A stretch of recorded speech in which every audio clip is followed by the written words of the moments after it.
Muy buenas tardes a todos y a todas. Bienvenidos a esta primera sesión de análisis de poder ambiental. Estas sesiones de análisis de poder ambiental lo que buscan es poder tratar temas específicos en un poquitico más de profundidad conversados por mí, porque digamos que yo a través de las conversaciones de poder ambiental hago entrevistas, pero pues yo le pregunto a las personas qué piensan sobre temas específicos, pero a mí lo que me parece interesante de esto es como poder tener la oportunidad de compartir con ustedes unos análisis que yo voy a hacer de situaciones específicas.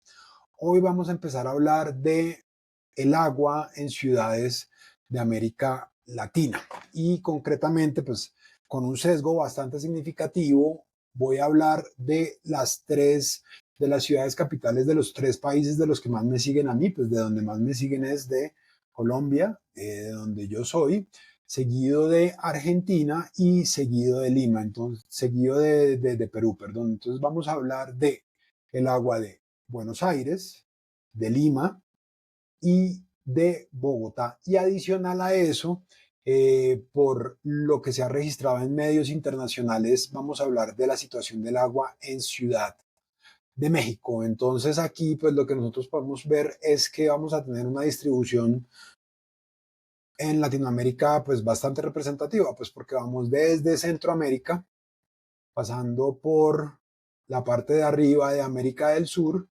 siguiendo pues por Perú, que está Lima concretamente sobre el Océano Pacífico, y después sobre Buenos Aires. Entonces vamos a hacer un recorrido como interesante de cada una de las ciudades que vamos a estar hablando hoy. Voy a presentar muy brevemente cuántos habitantes tiene, cuál es el estado actual del agua, cuál es la fuente principal del agua, cuál es el precio promedio por metro cúbico de agua y cuál es la empresa de acueducto que la maneja. Entonces, vamos a empezar con Bogotá. Bogotá es una ciudad que tiene 8 millones de habitantes y a partir del 11 de abril tiene unos racionamientos de agua zonales. Eso quiere decir que por periodos de 24 horas, zonas de la ciudad dejan de tener agua con el objetivo de disminuir el consumo general de agua de la ciudad. Esto teniendo en cuenta que como resultado del fenómeno del niño ha llovido menos agua de la que se esperaba y los embalses en los que se almacena el agua, en la que se trata el agua potable que después baja a Bogotá, han bajado muchísimo los niveles. Entonces, pues como resultado de eso, la alcaldía de Bogotá decidió tomar esta medida para que después no fuera muchísimo más complicado el asunto. Vamos a hablar un poquitico del sistema de abastecimiento de Bogotá. Aquí es muy importante observar que Bogotá tiene tres sistemas de abastecimiento y esos sistemas de abastecimiento están relacionados a páramos. Los páramos son unos ecosistemas que son denominados como estratégicos aquí en Colombia y esos ecosistemas eh, son importantes para la regulación hídrica porque retienen grandes cantidades de agua que después empiezan como a convertirse en corrientes de agua que eventualmente van alimentando a los embalses que, como les decía, de allí se capta el agua, es decir, se recoge para ser tratada y posteriormente distribuida. Entonces aquí tenemos a Bogotá. Bogotá está en la cordillera central de, de los Andes. Entonces, pues cuando la cordillera de los Andes, cuando llega aquí a Colombia, se parte en tres pedazos. Entonces, aquí nosotros estamos en la parte central. O puedo estar equivocado. Si me estoy rajando en geografía, por favor háganmelo saber en los comentarios. Bien, entonces, ¿en dónde está el asunto? Digamos que el páramo de Chingaza es una de las principales ecosistemas que es como más importante para Bogotá porque es muy grande y es el que permite como eh, que se genere una parte importante del proceso hidrológico para la seguridad hídrica de Bogotá. Entonces, el páramo de Chingaza está dentro, casi que en su totalidad, dentro de un área protegida nacional, ¿cierto? Entonces, se protege ese ecosistema para que la ciudad tenga una capacidad de regulación hídrica que le permita ser sostenible en el largo plazo. Entonces, ese es el sistema Chingaza. Adicional a eso tenemos el sistema norte y tenemos el sistema sur. Y esos pues están como dentro de estos tres primeros sistemas hidrológicos, pues que de acuerdo a la información que nosotros tenemos acá de la que de la empresa de acueducto de Bogotá, pues viene de acá el agua de Bogotá. Entonces, pues esos son los páramos. Los páramos son unos ecosistemas absolutamente maravillosos que aquí en Colombia se ha tenido una gestión muy importante de ellos por la importancia política que ellos han tenido. Entonces, por ejemplo, esta es una especie vegetal que es muy representativa de los páramos que se llama el frailejón. Aquí en Colombia hay una caricatura que se llama El Frailejón Ernesto Pérez. Eso ha hecho que sea muy importante la conservación de los páramos dentro del imaginario de las personas. Entonces, pues en realidad los páramos son los guardianes de la seguridad hídrica de Bogotá. Estos son los sistemas, pero a pesar de todo eso, pues estamos nosotros teniendo problemas de abastecimiento. Los páramos se encuentran más o menos entre los 3.100 metros y los 5.000 metros sobre el nivel del mar. Eso depende mucho, pero digamos que en promedio, y los páramos se encuentran por encima del bosque alto andino y por debajo de los glaciales. Entonces, el glacial es el ecosistema más alto que uno puede llegar a encontrar en Colombia, y después están los páramos y después viene el bosque alto andino.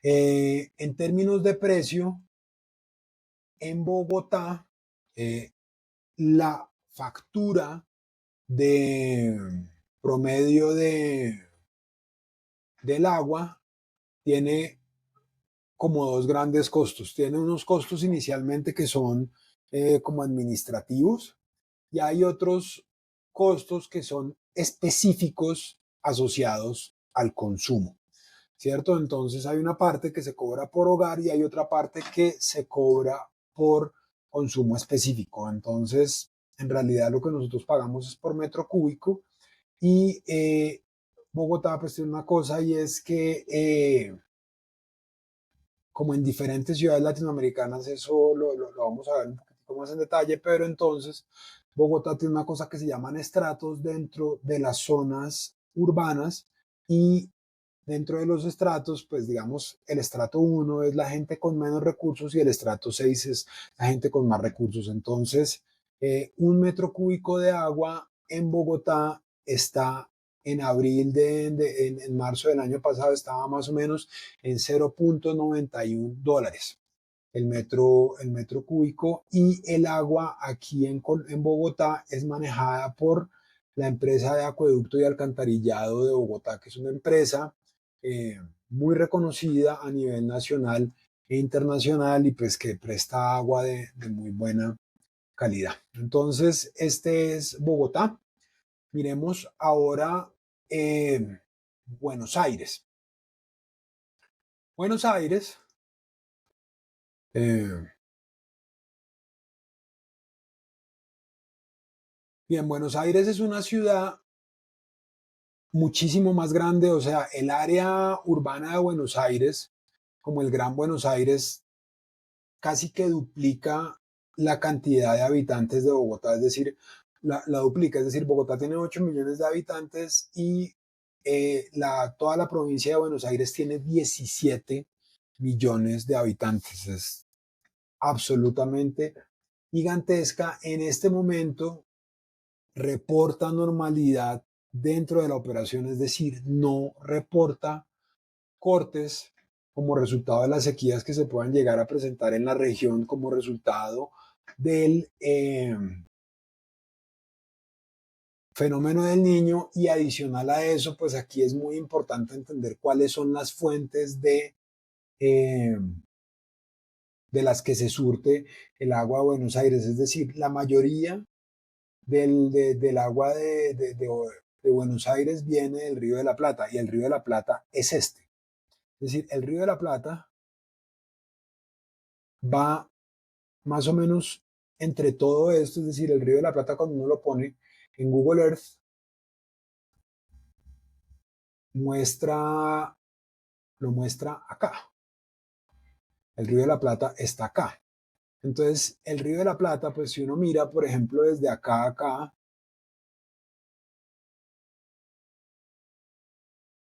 digamos, esto tiene de acá a acá 70 kilómetros de ancho, es gigantesco. Es decir, tienen muchísima agua dulce. Entonces pues es muy poco probable que tengan un problema de abastecimiento por disponibilidad de agua en el corto plazo. Sin embargo, el cambio climático pues lo puede todo, pero la principal fuente de abastecimiento de la ciudad de Buenos Aires es muy robusta, ¿cierto? Es decir, es un río desembocado acá que es bastante caudaloso. Eh, en la ciudad de Buenos Aires hay dos regímenes tarifarios. Entonces hay uno que es sin medidor y hay otro que es con medidor. Entonces hay hogares que, pues, los que no tienen medidor, tienen un cargo fijo, y adicional a eso tienen un cargo variable, y ese cargo variable depende de la ubicación, el tipo de vivienda, la superficie construida y la antigüedad. Con medidor tiene un cargo fijo, pero eso depende del consumo específico de los hogares. Entonces, digamos que esa es una diferencia como importante de la ciudad de Bogotá, porque no todos los hogares tienen ese que, digamos que la misma estructura tarifaria que en Bogotá. Importante observar que los hogares que tienen los medidores instalados pagan 0.7 dólares por metro cúbico. Eso quiere decir será cerca de 0. O sea, 20 centavos de dólar más que menos que en la ciudad de Bogotá. Ahora vamos con la ciudad de Lima. Lima, pues yo haciendo la investigación de esto, yo no había caído en cuenta, pero Lima es una ciudad que está construida sobre un desierto. Lo que yo pude establecer, y es que Lima es la segunda ciudad más grande del mundo construida sobre un desierto después de El Cairo. Entonces, pues en Lima llueve muy poquito, y es una ciudad de 9 millones de personas. Es decir, tiene 1 millón de personas más que Bogotá. Ellos están localizados sobre el Océano Pacífico, y actualmente presenta cortes de agua en ese momento. Es decir, al día de hoy, 15 de abril, ellos presentan cortes de agua, pero por mantenimiento. Pero la empresa de agua no, se me olvidó, qué pena decir, que la empresa de acueducto de Buenos Aires es AISA. Bien, entonces Lima. Eh,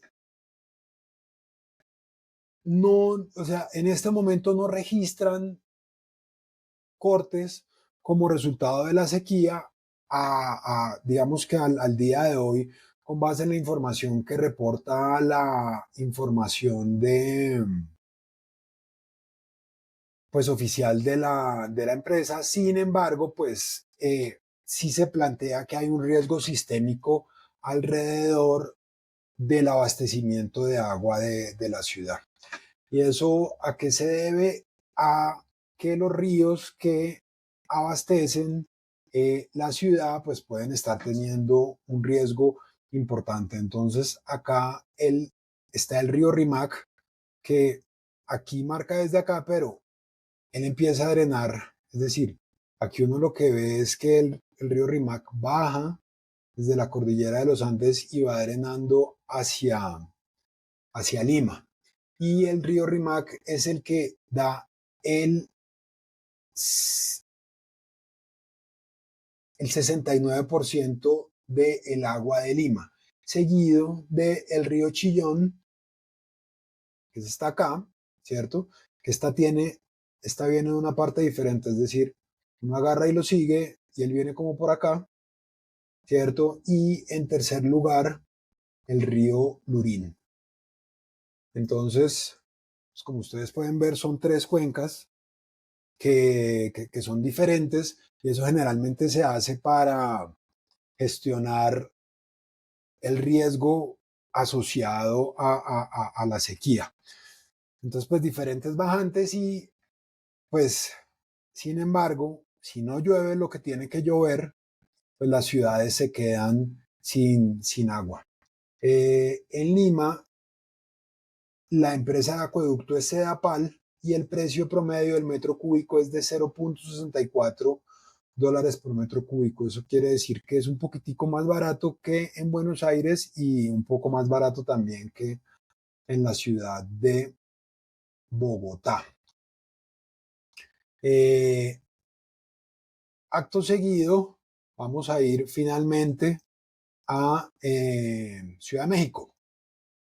Entonces, Ciudad de México es bien diferente a las demás ciudades que hemos estado hablando. Y estuvo en las noticias porque salió un titular que decía que Ciudad de México iba a llegar al día cero, ¿cierto? Entonces se puede encontrar uno con diferentes titulares diciendo que Ciudad de México va a llegar al día cero y que se van a quedar sin agua y todo esto. Entonces, pues lo que yo estuve viendo acá es que ahí hay como una mala interpretación de una información sobre unos cálculos que se hicieron, pero que no son necesariamente así. Entonces voy a tratar de desenredar un poquitico esto que yo tengo que decir. El 54% del agua de México, de la Ciudad de México, esta es una presentación que yo tomo de algo que se hizo en el 2019, que fue la cumbre de fondos de agua, que yo entre otras cosas fui allá cuando trabajaba en una organización internacional de conservación. Entonces, acá lo que nosotros podemos ver es que el agua subterránea es la principal fuente de abastecimiento de agua de la Ciudad de México. Después, la segunda fuente más importante es el sistema Cutzamala y el sistema Lerna es la tercera y después hay algunos manantiales. Entonces, muy importante observar que México, la Ciudad de México, tiene 22 millones de personas, es muchísima gente. Buenos Aires, por ejemplo, era una ciudad el área de Gran Buenos Aires de 17 millones de personas, pero tenía el Río de la Plata justo al lado. Ciudad de México, aunque está construida sobre un lago, tiene unas condiciones un poco diferentes, porque como les digo acá, está construida está construida sobre un lago, la Ciudad de México, una parte muy importante y se surte de agua subterránea. Entonces, ¿qué es lo que hace que esta situación sea problemática? Pues que lo que observan los expertos es que el agua de Ciudad de México tiene un riesgo importante porque se está sacando más agua subterránea de la que se está recargando. Entonces, si nosotros fuésemos a un poco sobresimplificar esto, pensemos que un acuífero subterráneo es como un vaso, ¿cierto? Entonces usted lo llena, ¿cierto? Cuando llueve, el agua se va infiltrando entre la tierra, se llena el acuífero y después se saca el agua. ¿cierto? Pero entonces ahí entran varias complejidades. Digamos que dependiendo del tipo de acuífero, usted no sabe más o menos cuánto tiempo se demora el agua desde que toca el suelo hasta que llega al acuífero. Adicional a eso, los acuíferos subterráneos tienen diferentes fuentes de eh, infiltración. Entonces, acá hay una cosa importante y es que un poco lo que dice este artículo, que es una cosa interesante, es que aquí se extrae 215 más de lo que se está recargando, es decir, se saca más agua del acuífero de la que entra. Entonces, eventualmente, pues lo que se está haciendo es que la fuente de agua se está agotando, porque se saca más de lo que entra. Y el acuífero, que nosotros estábamos hablando ahorita, de, a ver, miremos acá, este acuífero de Cutzamala se había construido, perdón, el acuífero no, el sistema Cutzamala se había construido precisamente para gestionar ese problema. Pero también como resultado del fenómeno del niño, lo que ha pasado es que México, desde el año pasado y hasta entrado este año, no le ha llegado el agua que le tiene que llegar. Entonces, ese sistema tiene menos agua de la que tiene que tener. Entonces, lo que se ha venido haciendo es que la ciudad recibe menos agua de la que recibía antes. Entonces, digamos que si antes recibía la ciudad como, no sé, 12 o 13 metros cúbicos por segundo, ahorita está recibiendo 9 metros cúbicos por segundo y eso está generando unos problemas de disponibilidad del recurso bastante complejos dentro de la ciudad. Entonces, acá, a ver, por acá yo tenía como un grafiquillo interesante que mostraba cuál es la cantidad de lluvia que hay en este momento en el sistema Cutzamala. Aquí está. Entonces ustedes pueden ver acá que el porcentaje de que debería estar, el que generalmente ha estado el sistema Cutzamala en el mes de febrero, digamos que hasta el 2020, como nosotros podemos ver acá, estaba entre más o menos en el 80%, ¿cierto? En el 80, entre el 80 y el 90%. Sin embargo, a partir del 2020 eso se ha ido disminuyendo sistémicamente y ahorita en febrero del 2024 está en el 40%.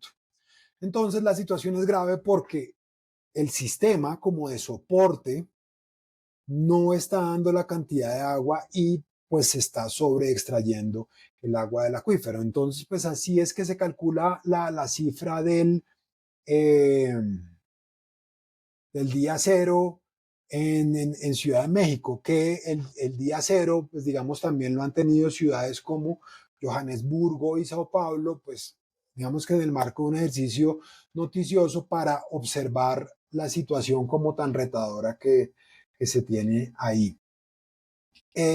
Finalmente, sobre Ciudad de México, yo les quería decir que el precio por metro cúbico en Ciudad de México es de $1.57, pero la estructura tarifaria allá es diferente. Es decir, usted de cero, y también hay un cobro diferencial, y esto es en todas, perdón, las ciudades, hay un cobro diferencial dependiendo de las condiciones socioeconómicas que usted tiene. Entonces eso está pensado de una forma en la que si usted tiene más dinero, tiene que poder aportar un poquitico más de dinero. Entonces, en la medida en la que tiene más plata, pues tiene que pagar más plata. Entonces, aquí en la Ciudad de México, como yo les estaba diciendo, usted tiene un cargo básico que va hasta los 15 metros cúbicos. Entonces, un hogar puede consumir hasta 15 metros cúbicos y por eso tiene que pagar $12 bimensuales, ¿cierto? Entonces, si consume de 0 a 15 metros cúbicos, solo paga $12, más o menos. Si usted está en un estrato medio, ¿cierto? Sí, digamos que en un estrato medio. Entonces, si usted está entre 15, si consume hasta 15 metros cúbicos, aquí me volateé un poquitico, pero entonces de 0 a 15 metros cúbicos usted paga $12. Si usted se pasa de los $15, paga los $12 más un cargo específico por cada metro cúbico, que en este caso es $1.57. Entonces, por ejemplo, si usted consume 2 metros cúbicos más, entonces usted va a pagar $3.14. Y así hasta los 20 metros cúbicos. Porque si usted consume más de 20 metros cúbicos, entonces ahí el precio del metro cúbico va aumentando. Entonces lo que busca esta estructura tarifaria es tener una cantidad específica de dinero, ¿cierto? Y esa cantidad específica de dinero iría cubriendo un consumo máximo de los hogares que sería hasta 15 metros cúbicos. Y ya por encima de eso, pues se tendría que pagar un poquitico más. Bien, y en la Ciudad de México se administra el agua, una cosa que se llama el SACMEX. Bien, entonces, ¿cuáles son mis conclusiones alrededor de esto? Primero, el fenómeno del niño ha puesto en dificultades a 3 de las 4 ciudades que analizamos, es decir, a Ciudad de México, a Lima y a Bogotá. Y de acuerdo a una entrevista que yo tuve en Conversaciones de Poder Ambiental en estos días, una persona que se llama Omar Vargas, que es exfuncionario del IDEAM, que es la oficina que maneja, el instituto que maneja la hidrología y los estudios ambientales aquí en Colombia, decía que los fenómenos del niño, en la medida en la que aumente el cambio climático, van a ser más frecuentes y probablemente muchísimo más fuertes. Entonces, en este momento tenemos 3 de 4 de las ciudades que hemos analizado acá. Pues en la medida en la que aumente el cambio climático, es posible que estos eventos se vuelvan más frecuentes en el tiempo y más severos. Hay una cosa bastante complicada con los problemas del agua, y es que los problemas del agua, cuando se manifiestan, generalmente es demasiado tarde para gestionarlos. Entonces, por ejemplo, como lo que está pasando en Ciudad de México en este momento. En Ciudad de México el problema es un poco más estructural de lo que se requiere. Entonces usted tiene que hacer más inversiones para recargar más rápido el acuífero y tener una mejor infraestructura en el acuífero de... los nombres terribles, tengo que trabajar en eso, Cutzamala. Entonces, en la medida en la que tenga mejor eh, infraestructura, menos pérdidas, porque ese es otro problema bastante complicado dentro de la Ciudad de México, es decir, el agua que sale de la planta tratada hasta los hogares se pierde el 40% del agua, que es muchísima agua que se pierde. Pero entonces, digamos, esas conversaciones empiezan a tener es cuando escasea el agua. Y cuando empieza a escasear el agua, las soluciones no se generan ahí en ese momento específico. Entonces, ahí hay otra contraprestación, y es que el problema es urgente dentro de la sociedad en la medida en la que existe la coyuntura. Entonces, de acuerdo también con lo que dice Omar Vargas, se supone que a finales de ahorita del mes de abril o a principios de mayo empiece a llover y que tengamos un fenómeno de la niña. Entonces ahí lo que nosotros vamos a tener es eh, un exceso de precipitación en el caso de Colombia. Entonces, cuando eso pase, la memoria de la gente va a desaparecer y el problema del agua y la urgencia se va a dejar de tener. Y eso va a ser complicado porque la importancia política de las cosas se ve representada en presupuestos y en seguimiento de las personas. Entonces, en la medida en la que nosotros como ciudadanos le sigamos haciendo seguimiento a este tipo de cosas, van a llegar a pasar cuando tienen que ser. Eh, la gestión del agua tiene que ser continua en el tiempo, es decir, no porque haya mucha agua se debe dejar de recordarle a la gente que es muy importante que se consuma menos agua. El, digamos, las campañas alrededor de disminuir el consumo del agua tienen que ser constantes en el tiempo para que cuando existan situaciones como estas no sean tan complicadas de gestionar en términos de cultura ciudadana. Ahorita en Bogotá lo que nosotros estamos viendo es que la gente, justo antes de que va a tener los cortes de agua, pues acapara grandes cantidades de agua y no se esfuerza en ahorrar agua. Finalmente, dos puntos. Primero, tiene que ver con, aquí nosotros observamos que hay diferentes estructuras tarifarias dentro de los países, hay diferentes precios del agua. Los precios dentro de los mercados son señales que hacen que la gente tome decisiones o no. Sin embargo, hay una cosa que se llama la elasticidad, ¿cierto? Y es en economía, sumando y restando, cómo puede llegarse a modificar el consumo de un bien o de un servicio dependiendo del precio que éste tiene. Hay un problema con el agua y es que el agua no tiene un sustituto, ¿cierto? Entonces digamos que la gente necesita el agua que necesita y puede disminuir eso, pero no pasa, por ejemplo, como si a mí, no sé, como si subiera el precio de la papa aquí en Colombia. Yo digo, bueno, entonces me toca dejar de comer papa, entonces voy a empezar a comer pasta, voy a empezar a comer arroz. El consumo del agua es inelástico, ¿cierto? Porque usted no tiene con qué reemplazarlo. Y adicional a eso, las personas tienen una diferente capacidad de reaccionar a los precios del agua. Entonces, una persona que tiene un salario mínimo, cuando se le aumenta el precio del agua, eh, esa persona no puede dejar de consumir agua. Entonces le toca pagar más en el precio del agua y dejar, por ejemplo, de comer o de dejar de pagarle internet y todo eso. Eso, si yo aumento el precio del agua, tiene diferentes características, por ejemplo, en un hogar que ya tiene un ingreso económico un poquitico mejor, porque digamos que un hogar que tiene un poquitico más de plata puede llegar y decir, ok, subió el agua, entonces lo que yo hago es que probablemente me tengo que tomar un café menos al mes. El aumento de los precios del agua tiene diferentes consecuencias dentro de los usuarios urbanos.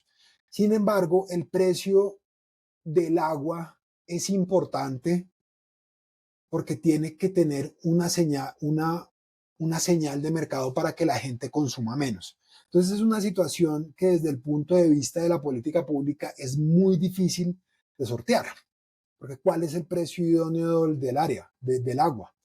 Y más en estos espacios globales que nosotros tenemos últimamente, en el que la inflación está tomando como unas situaciones muchísimo más complicadas. Entonces, el precio del agua, ¿cuál debería ser el precio del agua para los usuarios? Eh, digamos que de las casas es una conversación diferente a cuánto deberían pagar, por ejemplo, las empresas que tienen un alto consumo de agua y que podrían llegar a tener una disponibilidad más alta por el recurso y que a través de ese pago se pudieran financiar mejores infraestructuras que pudieran financiar la mitigación del cambio climático. Y ese es precisamente mi último punto. El cambio climático es una realidad que está acá para quedarse. Entonces, una parte muy importante de los esfuerzos de las convenciones marcos de cambio climático estaban inicialmente en la mitigación, es decir, en disminuir la cantidad de gases de efecto invernadero que se emiten a la atmósfera. De hecho, por política, los dineros del Fondo Verde del Clima, que es la principal herramienta de la Convención Marco de las Naciones Unidas para el Cambio Climático, se destinan 50% para mitigación y 50% para adaptación. Entonces la adaptación, cuando se empezó a hablar de adaptación, era algo que estaba como muy lejos en el tiempo, ¿cierto? Y era una cosa como muy prospectiva. Pero en la medida en la que nosotros vemos eh, situaciones como estas, estamos viendo lo complicado que esto va a ser. Y o sea, toda la información que nosotros tenemos lo que muestra es que lo único que va a pasar es que esto va a seguir empeorando. Entonces nosotros en el corto plazo no podemos esperar que esto se normalice. Yo pienso que esta es la normalidad y nosotros las sociedades tenemos que ver cómo nos adaptamos de la mejor forma posible. Y esto hay que financiarlo. Entonces, por ejemplo, hay una cosa que es bastante complicada y es que el dinero para adaptarse, por ejemplo, en el caso de Colombia, una parte muy importante de los recursos que recibe Colombia para invertir en proyectos de inversión social vienen de la cantidad del dinero que recibe el país de regalías tanto de minería como de hidrocarburos. Entonces es una situación bastante complicada porque solo en la medida en la que Colombia, no sé durante cuántos años exactamente, pero digamos que Colombia va a financiar su adaptación al cambio climático emitiendo gases de efecto invernadero, de dineros asociados al petróleo. Y esa es una dicotomía con la que nosotros tenemos que vivir y tenemos que destinar una parte de eso para el, eh, tener plata para la transición, ¿cierto? Y poder ganarnos la misma plata, pero con unas actividades que no sean nocivas con el medio ambiente o que sean menos nocivas con el medio ambiente. Eso es todo. Eh, a los que se quedaron hasta el final les agradezco muchísimo y por favor denme retroalimentación sobre esto. Para mí es muy importante hacer este primer ejercicio, ver cómo me va, ver cómo lo puedo mejorar, pero para que podamos hablar de temas cada vez como más en profundidad y la idea sería que, no sé, por ahí en 1 o 2 meses que estos los espacios los pudiéramos hacer en vivo, en YouTube y en Instagram para que yo pueda tener como una interacción con ustedes. Entonces, cuéntenme por favor qué tal les pareció, qué puedo mejorar, cuáles temas les gustaría tratar y qué podría mejorar del formato.